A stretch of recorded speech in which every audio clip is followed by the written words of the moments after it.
last section was about tangents to circles, and the next section is about chords in circles.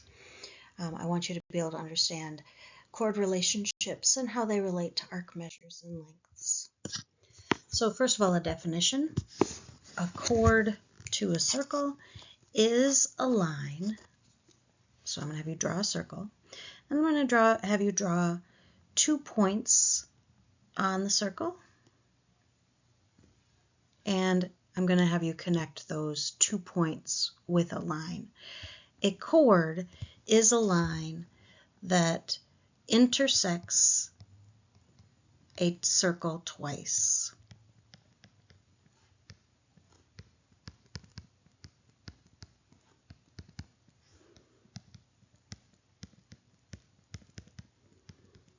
So a tangent only touches once. A chord intersects a circle in 2 points. There is a very special chord to a circle that is a diameter. The diameter intersects a circle in 2 points, but the chord doesn't have to be a diameter. As long as it crosses twice, it doesn't have to be exactly in the middle of the circle.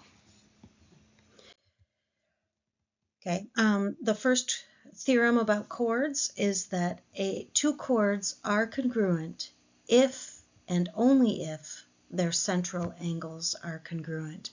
Remember that an if and only if theorem is one that is true no matter which statement you start with. So the converse is also true. We could say if two chords are congruent, then their central angles are congruent, or we could say if their central angles are congruent, then two chords are congruent. That's what an if and only if gives us. A diagram of this is we could draw a circle, and we could draw a chord from A to B, and we could draw another chord in the circle somewhere from C to D, and these are line segments, but we're going to just stop them when we hit the circle. And the central angle would be if I made an angle with the center of the circle for each of these chords. And what we're saying is if the chords are congruent, then the angles are congruent. And we're also saying that if the angles are congruent, then the chords are congruent.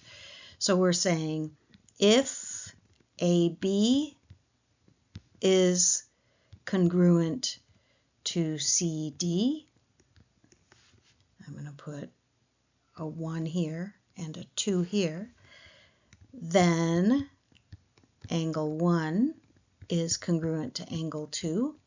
And also if angle 1 is congruent to angle 2, then AB is congruent to CD.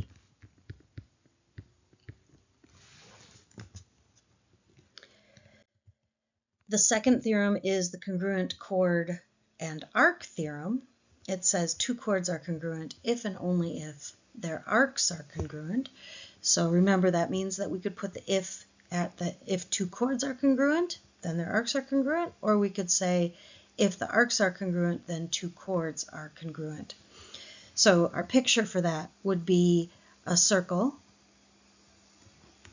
I have two chords that are the same length.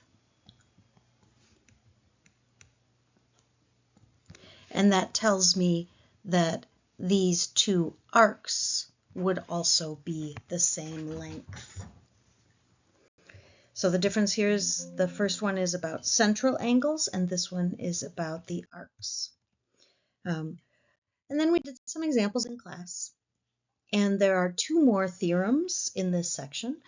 The equidistant chord theorem says that two chords are equidistant from the center of the circle. So I'm going to draw a circle. I'm going to draw a chord. Draw a chord across the circle. And then I want you to think about the shortest distance from this center to the chord would be a perpendicular. So this, and then this one I would draw a perpendicular from this center to the chord. And I'm saying that those two chords are equidistant from the center. So these are equal. If and only if the chords are congruent. So then I'm saying from that, I know that the two chords are the same length. And then it's an if and only if. So if I know that the chords are congruent, then I also know that they are the same distance from the center of the circle. And then the last theorem is the chord diameter theorem. It says the diameter is perpendicular to a chord. So I'm going to draw a picture of that. Here is a chord. And I'm going to draw a diameter. That's a special chord that goes exactly through the center of the circle. And I'm saying it's perpendicular to the chord if and only if the diameter bisects the chord. So if I know that diameter bisects the chord, then I also know that it's perpendicular to the chord, because that if and only if means I can swap the hypothesis and the conclusion.